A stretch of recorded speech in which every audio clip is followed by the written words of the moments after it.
This is Bryce Anderson sitting in for Hank Ludke on Spotlight on Frazee.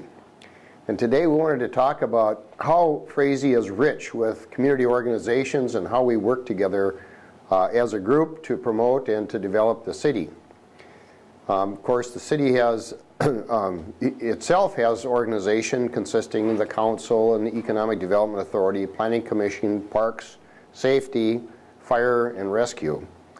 Other community organizations are Frazee Community Club, Frazee Community Development Corporation, Frazee Lions, Frazee Area Action Fund, Forward Frazee, Neighbor to Neighbor, and then we have the Sportsmen's Clubs and the Sled Dog Race Group.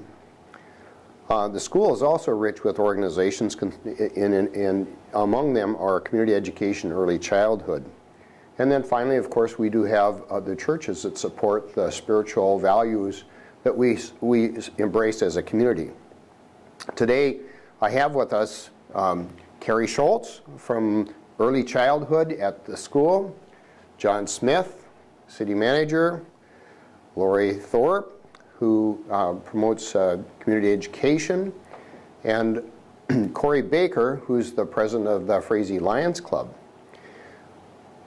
John, maybe you want to talk a little bit about the city and how what's going on in the city and how we work together to make that work well. Yeah, I guess currently, one of our big focuses obviously is with recreation and some of the trail systems and things like that, which is a huge community effort. That takes every group, every person, every child, everybody to be involved with this.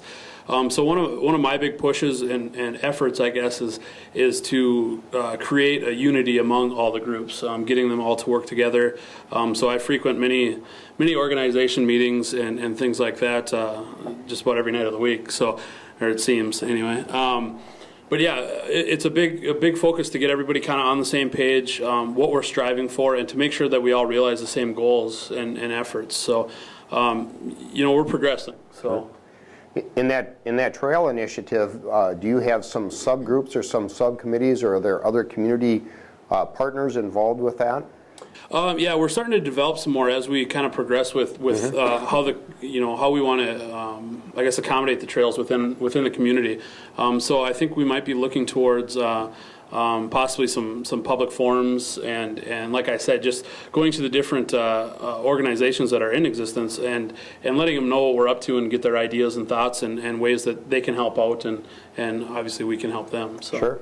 Is the school involved with this at all? Oh, definitely. Yep. Okay. Yep. We've been in talks with them, and works. And one of the goals is to incorporate safer routes for the kids to get to school within the community and things like that. So. Okay. So, and you're talking about like an internal trail system within the city where it would facilitate pedestrian traffic Correct. and non-motorized vehicle traffic. Yep. Basically, what we want to do is tie the community together within trail systems, so people can bike safely downtown or bike safely to work or Sure. to the school instead of getting in the car and driving 2 blocks. Sure. Okay. So.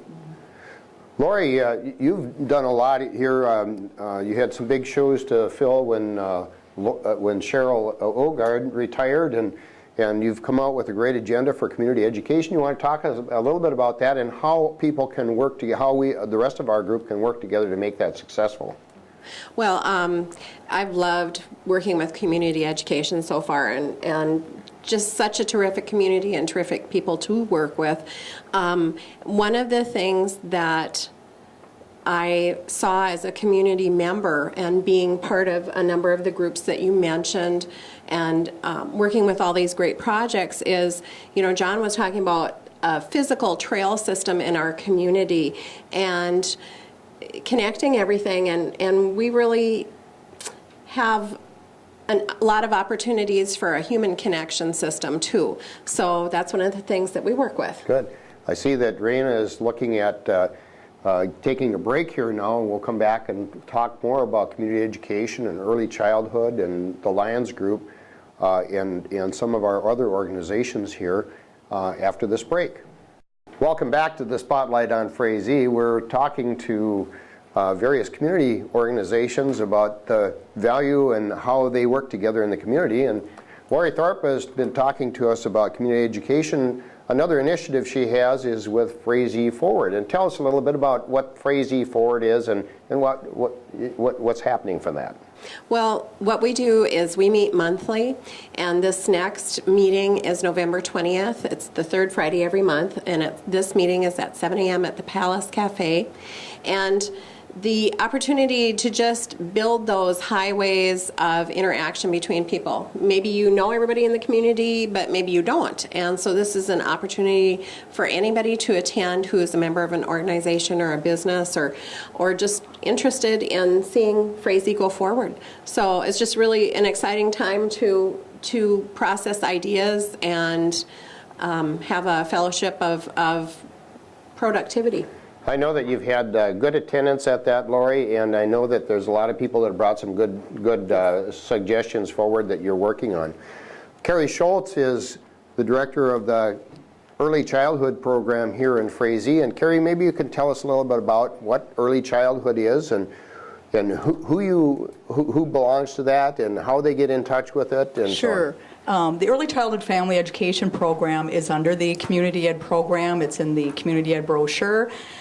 We basically work with the 0 to 5-year-old children and their families, and also within that is a school readiness program, which is basically a preschool program that we offer in the ECFE room, or the Early Childhood Family Education room. The ECFE, in working with children 0 to 5 and their families, try to provide safe and age-appropriate family-type activities. We find there really isn't a lot in our small towns for the families to go to for that age group that maybe might be a little more expensive. We try to keep the fees down as much as we can. We offer field trips. We have some holiday specials coming up where the Santa Claus days will be here December 12th. We also try to instill some community pride. We've been involved with Day of Caring. This is brought on through our fatherhood group and also Adopt a Highway. And we're also going to be promoting some civic awareness by hosting a legislator meet and greet.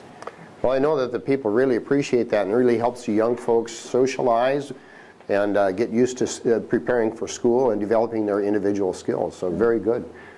Corey Baker is with us. He's the president of the Frazee Lions group, and one of the important contributions has been that, or the Lions has done, is that they made substantial contributions to the Frazee Event Center, so that group has made that event center possible. Corey, do you want to tell us a little bit about what Lions is doing today? Well, we, like you said, we make all our contributions through our charitable gambling, mm-hmm. and our big fundraiser for the year is the dance at the Turkey Days. And with our charitable gambling, we donate to the scholarship funds up at the high school. We give out a few every year. The pageants, the Miss Frazee pageants up at the school. With our proceeds, we do donate to the community center, like you said, and the Frazee Rescue Squad is a big, we contribute to them. We do meet the first and third Wednesday of each month at the Palace Cafe at 6 o'clock. And right now we have 46 very active members. We do 2 blood drives a year in town, as well as some diabetes testings. So we try to hit that up front, and the blood drives are really, really popular and very successful for us. Well, very good. You know, as I mentioned, is that Frazee is rich to have all of these various organizations. Some of the other folks that haven't been here, the Frazee Community Club, which sponsors Turkey Days events and other events throughout the year. We're blessed to have a neighbor-to-neighbor program that provides services to our senior citizens, and in Sportsman's Club to provide recreational opportunities. So I think that what's happened here is that we'd like to demonstrate what the richness that we have here in Frazee and the various organizations that make Frazee a community. And these folks here are a key to making that happen. Without that happening, we wouldn't have that extra value that we offer here in Frazee. So we sure appreciate the opportunity to talk about these. It's exciting organizations for the community. It's exciting to have them, and it's fun to see the future of Frazee developing. So thank you very much for joining us with the Spotlight on Frazee.